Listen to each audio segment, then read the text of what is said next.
ആകാശത്തു നിൽക്കുന്ന അമ്പിളിയമ്മാവൻ സലാം പറയുന്നൊരു നേതാവ്, ഈ അണ്ടകടാകത്തിലുള്ള മുഴുവനും സലാം പറയുന്ന ഒരു നേതാവ്. അല്ലാഹുവേ, അത് ഹബീബാണ്.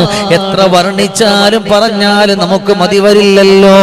ആകാശത്തിലൊരമ്പിളിയാണോ, ആഴക്കടലിലെ മുത്തുകളാണോ, ആമ്പൽ കൂളത്തിലെ താമരയോ, റസൂലുള്ളാഹ് വൈഡൂര്യക്കും നിലമഞ്ചരിയോ, ഹബീബുള്ളാഹ് വർണ്ണിക്കാനാവുകയില്ലല്ലോ.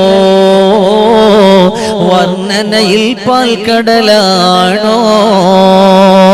എത്ര പറഞ്ഞാലും മതി വരൂല, എത്ര വർണ്ണിച്ചാലും മതി വരൂല, എത്ര ചരിത്രങ്ങൾ പറഞ്ഞാലും മതി വരൂല.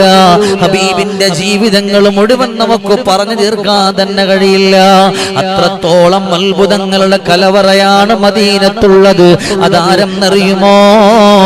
നബിയുൽ ഹറമൈൻ മുഹമ്മദുർ റസൂലുള്ളാഹ്.